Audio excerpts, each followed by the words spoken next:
Back in my younger days, people were more easily fooled. I remember my father pulling the first trick I'd ever seen. He asked me if I'd washed behind my ears, and when I said that yes, I had that very morning, he snapped his finger behind my ear and pulled out a shining halfpenny. From that moment, I was hooked. The next trick was to disappear to the corner shop to get some cigs, and I never saw him again after that. But I was inspired, and it set me down the path of magicianship, from which I made me living. I got my first rabbit when I was 10. Not my first proper rabbit. I tried trapping a few from the field across from my house in the summer, but Ma made me let them go. She said they was wild and it deserved to be kept in a hat. She bought me my very own rabbit that Christmas. Snowy, he was called. Great, fluffy beast, perfect for a budding magician such as myself, were it not for his insatiable habit for nibbling. I remember it well. It was the day after the end of school, and I had all my friends over to watch the magic tricks I'd been practicing all year. I had a stick painted black for a wand, an old potato sack for a cape, and a huge hat that Ma had found abandoned at the dry cleaners. It was a real top hat, and I'd never seen anything so wonderful. I was ready to go. You know. I said the magic words and tapped on the hat. It was my way of letting Snowy, it was nearly his turn. Then with a grand flourish, I put my hand straight through the hat.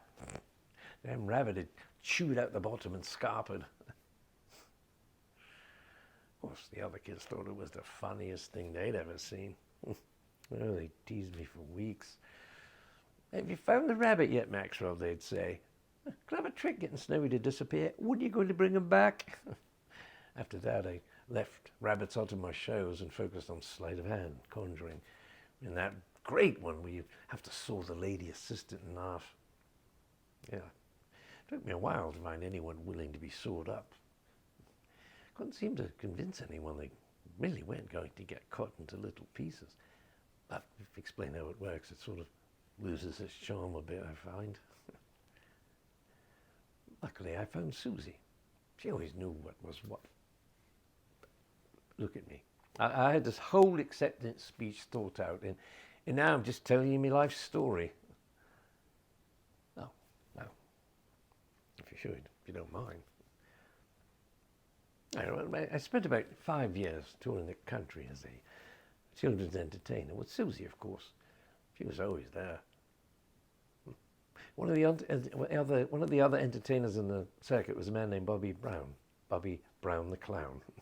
He got fired for some reason. He never told me why, but I lost touch with him over the years until one day I got a postcard from Las Vegas. Bobby had gotten this gig in one of the casinos, playing 4 nights a week in front of sold-out crowds. He asked if I wanted to join him. They were crying out for talent, he said. Well, Susie was worried about going, you know. It was a real high-pressure environment. With the kids, you could get away with bluffing it a bit. If you did a trick wrong or whatever, you just tell them it was meant to be like that, and they bought it. Well, anyway, Bobby Brown talked around, and we started off a few nights a week in the casino. Wow, it was like a dream come true. Neon, sequin, whirlwind of a dream. Couldn't believe our luck. But good things always must come to an end, like the halfpenny that was spent on a handful of sweets and the father who never came home. The illusion was shattered. Bobby Brown got in trouble with the law or something. He said it was nothing. But this time he really did vanish for good. And it was in the best interest of the casino's reputation that me and Susie had to follow Bobby Brown's swift exit. By this time, you see, Susie was pregnant, and I, an out-of-work magician, could do nothing to support her.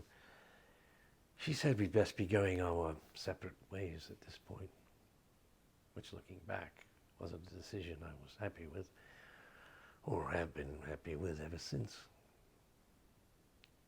Things did look up after a while. The local news channel picked up on a homeless street musician doing the rounds. They picked me up and gave me a TV slot. People seem to like the old classics. It's nostalgic, you know. It's a good job, really, because nostalgia was all I knew.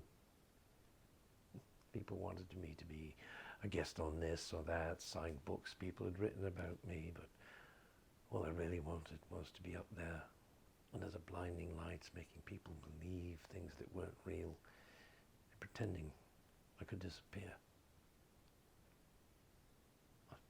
I guess that's all part of the illusion of success.